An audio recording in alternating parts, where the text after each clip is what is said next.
was fascinating. I know we're a good bit over time, but if you have any questions, feel free to tweet them in. We might just have a quick round-up discussion before we go. I know the three of the four of you kind of painted a bit of a scary picture, if I may say, of what can be done to our data and why we need to protect our data and locking it down. Oh, I say lock down, the lights go off. But I suppose, I'm going to use a horrible term, as a young person, I hate it when the media say that, but we are young. But anyway, young people, are we not to be learned, like, is there not a lot that can be learned from us? Because we've grown up, we don't know anything but tweeting and Facebook and stuff like that. So rather than going to, as you said earlier on, suits, people talking about potential threats, should we not look at how young people approach social media? A lot of them do take caution. A lot of them are aware that if you do something stupid, if you send a tweet and delete it, someone could screen grab it and it'll still go on. Like, I think we are quite savvy. So is there an argument for looking towards the young people and learning from them? Yeah, absolutely. I mean, in our team, we've a lot of really young people, and some of them code in their spare time, and they know an awful lot about the platform. Sometimes even before they even set up an Irish operation, they're using them. So yeah. So many interns or people who come in, kind of fresh out of college, they're digital natives and they're very comfortable with this stuff. They're often the very best people to involve in the actual hardcore advice that you need to do as well, because they understand, and they actually also understand if someone from one of these companies tells you something that's technically incorrect, they will come back and say, actually, that's not how it works. I've done this in the platform of that, and then the guy will come back and say, well, the reason you were able to do it was X. But they will actually really understand the platform. So yeah.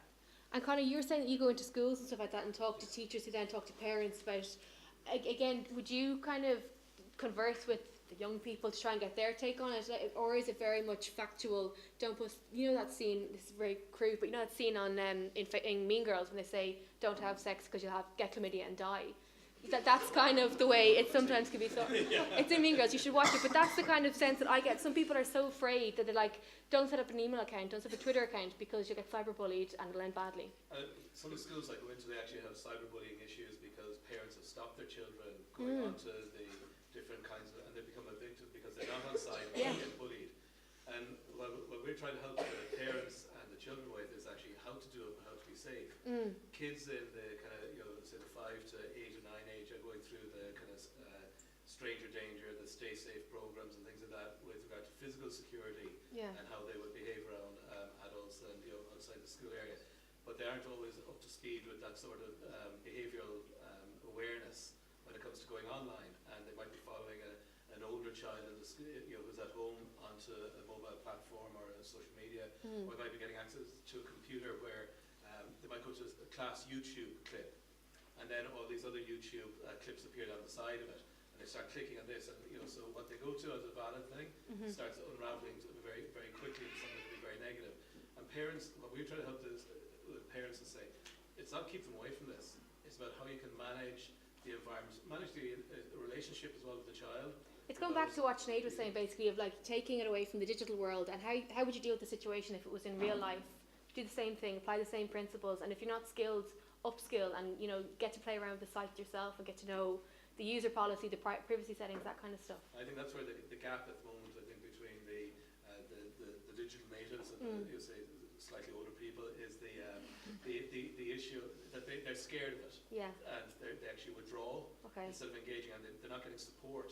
And that's where I think people, they just pick up parents associations because they work closer to school, and it's an avenue for people to get awareness who are adults to help their children become more confident and more aware of the issues out there. I think an important point there, and I actually probably speak more about abuse and safety and bullying than I do about privacy issues, is that I would love to take the word digital and cyber away from the front of everything, and talk about that it's parenting, it's bullying, it's awareness, it's privacy, it's all of the things that we bring to bear in our daily lives, and it's just another forum, and that we really need to get comfortable with that. And in terms of listening to young people, yes, it's essential, and we do it particularly in the safety side, and we have relationships with a lot of young groups and young people mostly about how to convey messages rather than what the messages are, because again, it was ever thus.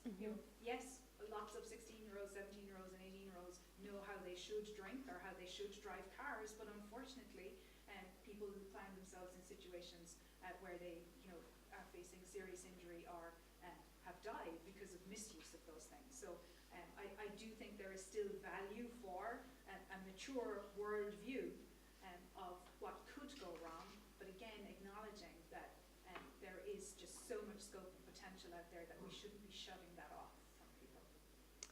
Okay, guys, listen, thank you so much. Thank you all for sticking with us. Sorry for running over, but it was too interesting to interrupt.